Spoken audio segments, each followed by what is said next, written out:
আহ, এ তো খুব মুশকিলের ব্যাপার। যা বৃষ্টির জোর, তাতে বন্যা হয়ে যাওয়ার সম্ভাবনা আছে। এই বৃষ্টি থামবে বলেও তো মনে হয় না। না, মহারাজকে আগে থেকেই ব্যবস্থা নিতে বলা দরকার। তুমি এই বৃষ্টিতে এখন রাজবাড়ি যাবে? হ্যাঁ, কেন মন্ত্রী নেই? সে কি নাকে তেল দিয়ে ঘুম হচ্ছে? সে যে যাই করুক, আমাকে তো আমার কাজটা করতেই হবে গিন্নি। এই দুর্যোগ মাথায় নিয়ে তুমি এখন রাজসভায় যাবে? হ্যাঁ? মনে তো হয় আজ কেউ আসবে না। হ্যাঁ, সেই জন্যই তো আমাকে যেতে হবে, মহারাজকে সাবধান করে দিতে হবে।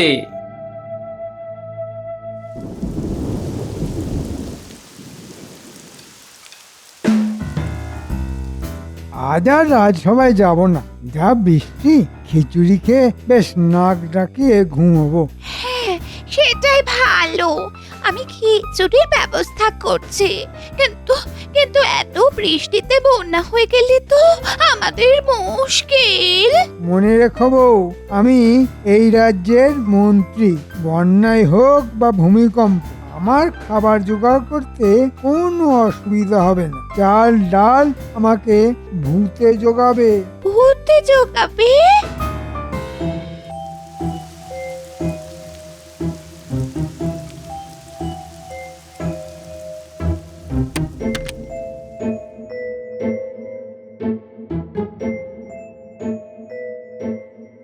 এই দুর্যোগের দিনে তুমি কেন আসতে গেলে গোপাল?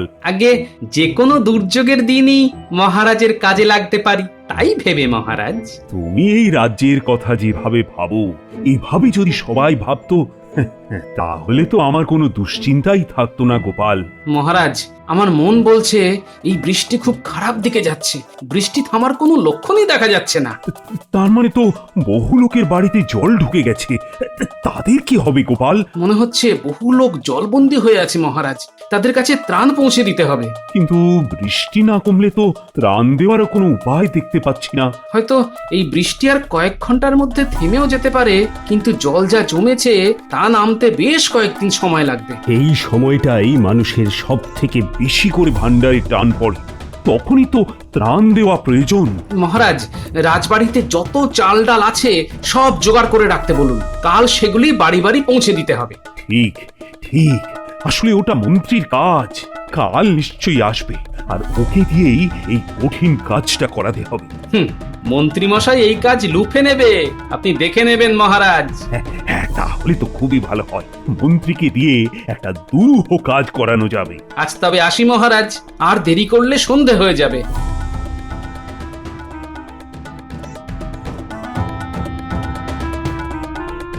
মনে হচ্ছে বৃষ্টির ছাঁট একটু কম, তার মানে কাল আবার রাজসভায় যেতে হবে। ধুর, ভালো লাগে না। রাজসভায় যেতে ইচ্ছে না করলে তো তোমার চাকরিটাই থাকবে না।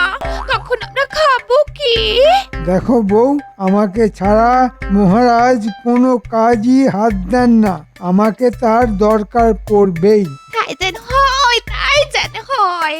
মহারাজ যেন তোমায় একটা মস্ত বড় কাজের দায়িত্ব দেন, আর তুমি তা বুক ফুলিয়ে করে মহারাজকে খুশি করতে পারো।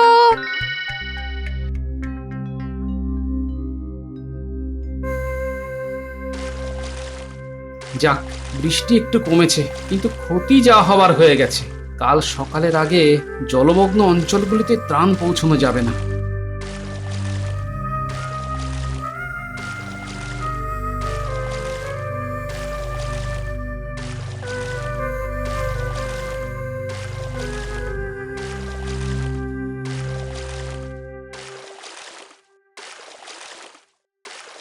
তখনই বলেছিলাম এত বৃষ্টিতে বেরিও না। সেই বেরোলে একেবারে কাক ভেজা হয়ে ফিরলে। হ্যাঁ? আরে আমি না বেরোলে কি বৃষ্টি কমতো নাকি?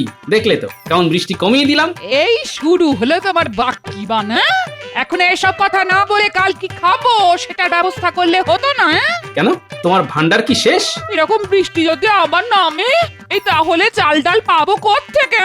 বৃষ্টি আর হবে না, কিন্তু জল নামতে এখনো বেশ কয়েকদিন লেগে যাবে। আমি তো তাই বলছি গো, জল না নামা পর্যন্ত রান্না বান্না হবে কি করে? হ্যাঁ? সবার যেভাবে হয় সেইভাবে। সবার কথা না ভেবে আমি শুধু আমার কথা ভাবতে পারবো না গিন্নি। তাহলে ভালো মন্দ কিছু খাবার আবদার করো না। হ্যাঁ? যা জোগাড় হবে তাই খেতে হবে। হ্যাঁ, গিন্নি, বন্যায় বাড়িঘর ভেসে গেছে, আর আমি চাইবো ভালো মন্দ খাবার। তুমি আমাকে তাই চিনলে গিন্নি? হাড়ে হাড়ে চিনি তোমায়, পাছে বাজারে পাঠাই তাই রাজ্যের সমস্যা ভাবতে শুরু করলেন উনি। অলস কাকে বলে?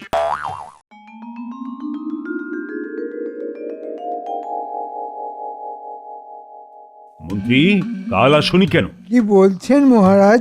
কাল আমাদের ওখানে যে কি ভীষণ বৃষ্টি হয়েছে তা কি আর বলবো আপনাকে। ও, শুধু কি তোমাদের ওখানেই বৃষ্টি পড়েছিল, অন্য কোথাও নয়? সেটা তো আমি ঘুরে দেখিনি মহারাজ, তবে আমাদের বাড়ির আশপাশ একেবারে নদী হয়ে গেছিল। গোপাল, তোমার বাড়ি চারপাশে জল জমেনি? আগে হ্যাঁ মহারাজ, একদম বুক সমান জল, তাই ঠেলেই তো আমি এলাম। কাল ওই দুর্যোগের মধ্যে রাজ্যের মানুষেরা কতটা দুর্দশায় আছে তা কিন্তু মন্ত্রী জানা উচিত ছিল। আমি তো জানার চেষ্টা করেছি, কিন্তু এত বৃষ্টি যে... থামো থামো মন্ত্রী, আমার রাজ্যের কোথায় কোথায় মানুষ জলবন্দী হয়ে আছে তা আমার জানা নেই। তাদের কাছে চাল ডাল পৌঁছে দেবার কঠিন দায়িত্ব কিন্তু তোমাকেই নিতে হবে। মহারাজ, এত কঠিন দায়িত্ব নেওয়ার জন্য আমি কি যোগ্য লোক? আরে এ তো সাপে বড় হলো। হ্যাঁ, চাল ডাল আমার হেফাজতে রাখতে হবে, এবার আমাকে পায় কে? ঠোঁটের বাদিকের হাসিটা তো আমি চিনি। এবার চুরি করে মহারাজের ভান্ডার খালি করে দেবে বেটা। এই কঠিন কাজটা আমি তোমাকেই দিলাম। গোপাল, তুমি বরং মন্ত্রীকে সাহায্য করো। মহারাজ, ত্রাণ কিভাবে কোথায় কখন কাকে পাঠাতে হয় তা আমার থেকে মন্ত্রী ভালো জানে। ঠিক লোককেই আপনি সঠিক কাজটা দিয়েছেন। তোমার এই মুহূর্তে প্রথম কাজ দুর্গতদের কাছে ত্রাণ পৌঁছে দাও। মন্ত্রী, তুমি তোমার কাজ শুরু করে দাও। এত লোকের জন্য ত্রাণ? আমার তো প্রচুর মোহর লাগবে। মোহর নিয়ে চিন্তা করো না, যত মোহর লাগে তুমি নিয়ে যাও। যথা আজ্ঞা মহারাজ। মন্ত্রীমশাই, ও মন্ত্রীমশাই, আমরা বটা আর ঘটা। ওরে আমার সোনা মানিকরা, আরে আমি তো তোদেরই খুঁজছিলাম। আমাদের খুঁজছিলেন? আহা, কি ভাগ্য আমাদের। তার দরজাটা একটু খুলুন না, নইলে ঢুকবো কি করে? দরজা খোলা যাবে না, জল হুড়মুড়িয়ে ঢুকবে। তাহলে দেখা হবে কি করে? ছাদে উঠিয়ে কথা হবে। ছাদে উঠতে হবে? কেন, তোরা তো ছাদ দিয়েই ঘরে ঢুকিস। ঠিক আছে, আমরা ছাদ দিয়ে আসছি। ঘটা, আমি ছাদে উঠছি, তুই আমার পা চেপে ধর, নইলে কিন্তু জলে পড়ে যাবি। ঠিক আছে, তুই আগে ওঠ। শক্ত করে ধরে থাক ঘটা, জলে পড়লে আমি কিন্তু তোকে তুলতে পারবো না। শোন, একটা দারুণ কাজ এসেছে। হ্যাঁ, এবার বলুন কি করতে হবে? আমি কিন্তু ডুব সাঁতার জানি না। হ্যাঁ, আরে সেরকম কাজ নয়, মহারাজ জলবন্দীদের ত্রাণ দেবে। সেই ত্রাণ বস্তায় বস্তায় আসছে, রাখা হবে গুদামে। সেই গুদামের চাবি থাকবে আমার হাতে। বস্তায় বস্তায় প্রাণ আসছে? যা বাবা, এত প্রাণ আমরা কাদের দেব? যারা মরে গেছে তাদের? তোর মুন্ডু, ত্রাণ নয় রে, ত্রাণ ত্রাণ। মানে যারা এখন জলের জন্য বেরোতে পারছে না তাদের জন্য খাবার দাবার তো পাঠাতে হবে, এটাকে ত্রাণ বলে। মুখ্য কোথাকার। আপনার মধ্যে এত মায়া মমতা আছে তা তো আগে জানতাম না মন্ত্রী মশাই। আছে রে আছে, তোদের জন্য মন আমার বারবার কেঁদে ওঠে। তাই তো এই ত্রাণ কারোর কাছে যাবে না, তোদের কাছেই থাকবে। আমি সামান্য বিলিয়ে বাকিটা তোদের দিয়ে দেব। আপনার কথা শুনে আমার চোখেও জল চলে আসছে। কত ভালো আপনি।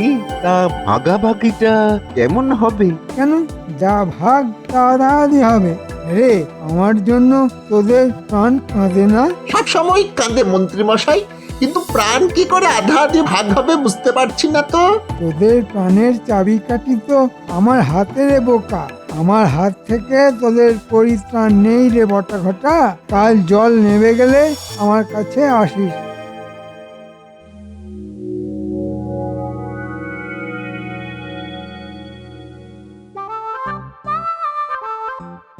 যাও, সবাই গিয়ে বস্তাগুলো ওই ঘরে রেখে এসো।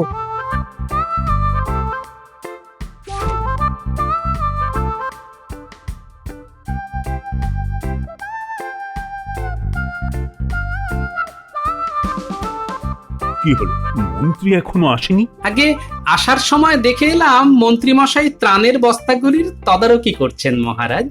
যাক, মন্ত্রী কাজ না করে করে একেবারে অলস হয়ে পড়েছিল। এতদিনে এমন একটা কাজ দিয়েছি যে ফাঁকি মারার রাস্তা নেই। আপনি নিশ্চিন্ত থাকতে পারেন, মন্ত্রী কখনো এই কাজে ফাঁকি মারবেন না, গুছিয়ে কাজ করবেন একেবারে। এই আমি গুদামে চাবি দিয়ে দিলাম। এই চাবির খবর কেউ পাবে না। খেল শুরু হবে আজ রাত থেকে।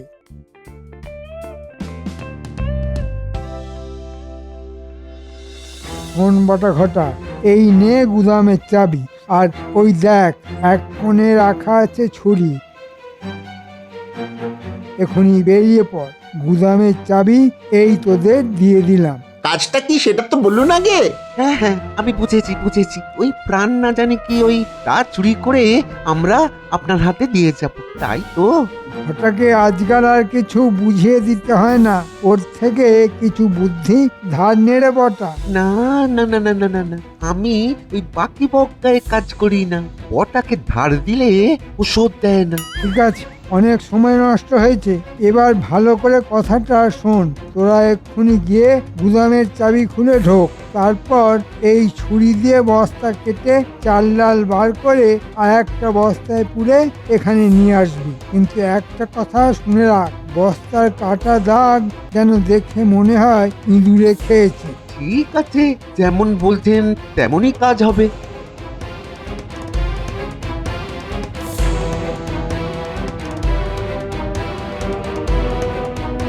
ঘটা, এই যে গুদামের দরজা দেখ তালা দেওয়া আছে, চাবি আমার কাছে।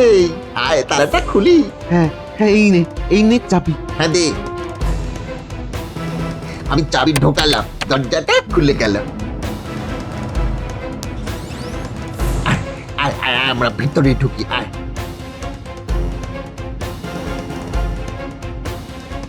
ওই যে বস্তাগুলো পড়ে আছে, চল তাড়াতাড়ি এগুলোকে কাটি। হ্যাঁ হ্যাঁ, জলদি কাজ সেরে ফেলতে হবে। তুই মাল বার কর আর আমি এই বস্তায় ভরি।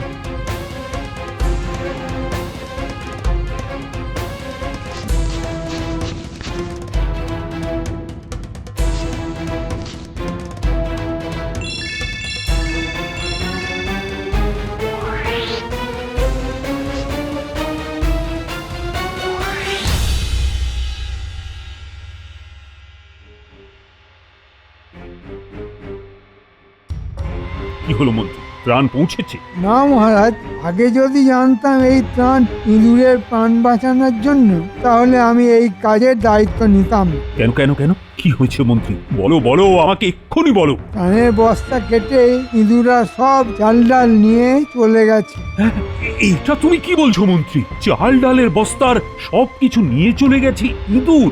মহারাজ, মাল টানার জন্য আপনার আর হাতির প্রয়োজন নেই, ইঁদুরই এখন থেকে মাল টানতে পারবে। গোপাল, এখানে আমরা খুব দরকারি একটা বিষয় নিয়ে কথা বলছি, আজে বাজে কথা বলার কোনো অবকাশ নেই।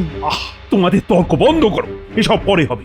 আজ আবার গুদামে চাল ডালের বস্তা ভরো, কাল থেকে আবার ত্রাণ চালু করো। একদিন না হয় পিছিয়ে গেল। হ্যাঁ, সেটা তো হলো, তার চেয়েও বড় কথা কত খরচা বেড়ে গেল, আবার নতুন করে সব কিনতে হবে। মহারাজ, কিছু মোহর তো লাগবেই। আরে যত খুশি মোহর নিয়ে যাও, ত্রাণ কিন্তু কালকের মধ্যেই পৌঁছতে হবে।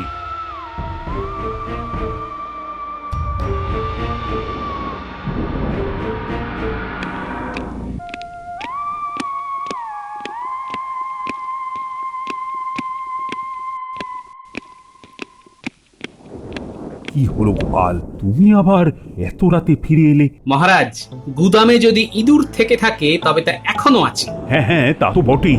মহারাজ, আমার কাছে খুব শক্তিশালী ইঁদুরের গন্ধ বিষ আছে, তা গুদামে ছড়িয়ে রাখলে গন্ধে ইঁদুর আর ওদিকে আসতেই পারবে না। বাহ বাহ বাহ, খুব ভালো। তাহলে এই নাও চাবি। তুমি ওই গন্ধ বস্তাগুলো চারপাশে ছড়িয়ে রাখো গিয়ে। ঠিক আছে মহারাজ, আপনি একদম চিন্তা করবেন না, আজ রাতেই ইঁদুররা ধরা পড়বে বা মরবে। আপনি আজ একটু বেশি রাত পর্যন্ত জেগে থাকবেন মহারাজ, ইঁদুর ধরে তো আপনার কাছেই নিয়ে আসবো।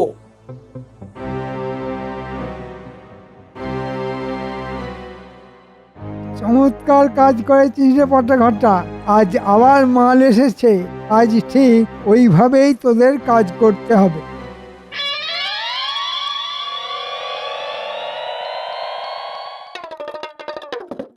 আরে গোপাল, এত রাতে?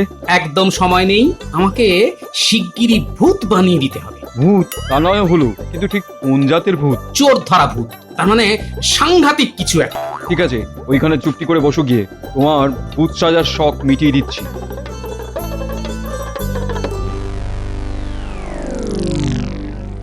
ঘটা ঠিক কালকের মতো, বুঝেছিস? এক কাজ একইভাবে দুবার করতে ভালো লাগে বল। বাবা, আজ আবার একটা টিমটিমে আলো কেউ লাগিয়ে গেছে, ভালোই হয়েছে, দেখতে সুবিধা হবে। ওই যে বস্তাগুলো দেখা যাচ্ছে রে, তুই ওদিকটায় যা, আমি এদিকটা সামলাচ্ছি। গুলটে, ন্যাপলা, যা বললাম তা মনে আছে তো? ঠিক মতো করতে পারবি তো? হ্যাঁ হ্যাঁ, কেন পারবো না? কথা এই ঘরে কি যেন আছে, আমি টের পাচ্ছি। তুই আসলে ভয় পাচ্ছিস কেন বলতো? না রে, আমিও মনে হচ্ছে কিছু একটা দেখলাম। এই কি বলতো? হ্যাঁ কি? একটা ছায়া। হ্যাঁ রে। ওরে বাপ রে, কি ভয়ঙ্কর চেহারা রে, মারাত্মক কোনো ভূত রে বটা। আমি যে তাকাতেই পারছি না বটা। তুই তো তাকিয়েছিস, আমি তো চোখটাই খুলতে পারছি না। ওরে বাবারে। তোমরা বটা ঘটা এখানে কি করছিস? আমরা প্রাণ নিতে এসেছি প্রভু। প্রাণ চাই না প্রাণ চাই? হ্যাঁ, দুটোই প্রভু। দুটোর যে কোনো একটা। ত্রাণ পেলে প্রাণ পাবি না, প্রাণ পেলে ত্রাণ পাবি না।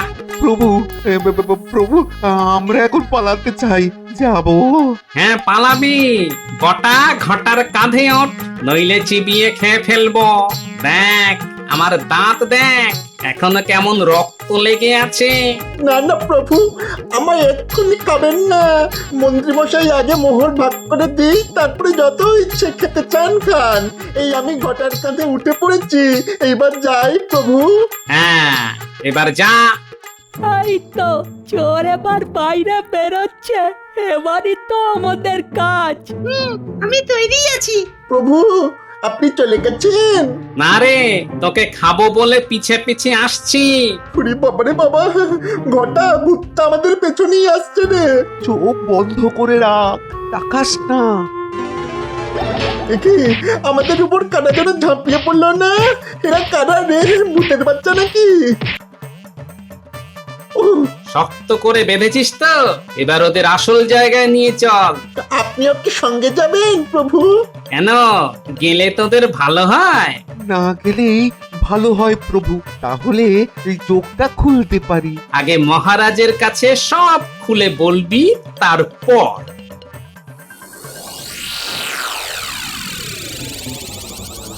এত রাত হচ্ছে কেন? গোপাল বলেছিল ইঁদুর ধরে আনবে, কিন্তু কই, কখন আসবে গোপাল? এটা কি এখানে এলো? না না মহারাজ, আমি ভূত নই, আমি গোপাল। ভূত সেজে ইঁদুর পাক পেয়ে এনেছি। এই যে দুই নেংটি ত্রাণের বস্তা কেটে সব জিনিস নিয়ে গেছে। এদের নাম বটা আর ঘটা। গুদামের চাবি এরা এলো কোত্থেকে গোপাল? যাকে চাবি দিয়েছিলেন সেখান থেকেই এরা পেয়েছে। মহারাজ, আমাদের কোনো দোষ নেই, মন্ত্রীমশাই আমাদের দিয়ে এই কাজ করিয়েছেন। আমি এক্ষুনি পেয়াদা পাঠিয়ে মন্ত্রীকে ধরে আনছি।